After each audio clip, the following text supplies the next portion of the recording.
Hi வணக்கம். வாங்க இன்றைக்கு இறாலும் உருளைக்கிழங்கும் சேர்த்து ஒரு காரக்குழம்பு வைப்போம். முதல்ல சட்டியில் எண்ணெய் விட்டு வெங்காயம், மிளகாய், பச்சை மிளகாய் போட்டு தாளிப்போம்.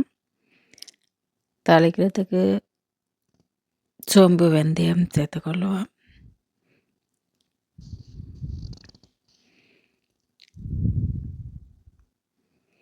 வெங்காயம் நன்றாக தாளிப்பட்டதும் வெங்காயத்தை இறக்கி வேறு சட்டியில் மாற்றிட்டு அதே சட்டியில் இறாலை போட்டு பொரிய விடுவோம். இறாலில் இருக்கிற தண்ணியெல்லாம் பற்றி பொரிஞ்சு வர நேரம் உருளைக்கிழங்கையும் போட்டு பொரிச்செடுப்போம். எண்ணெய் சேர்க்க தேவையில்லை. இறாலில் இருக்கிற அந்த எண்ணெயிலேயே உருளைக்கிழங்கு சேர்த்து பொரியணும். ரெண்டும் பொரிந்து வந்ததும்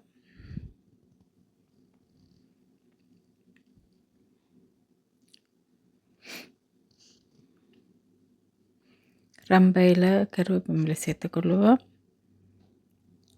தக்காளி பழம் சேர்த்துக்கொள்ளுவோம். கறித்தூள் உப்பு சேர்த்துக்கொள்ளுவோம்.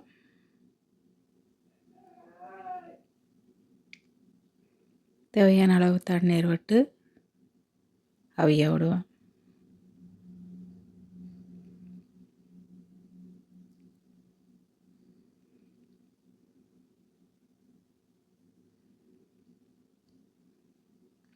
கறிப்பழம் சேர்த்துட்டு நாங்கள் தாளித்து வைத்த வெங்காயத்தையும் சேர்த்து மூடி அவிய விடுவோம்.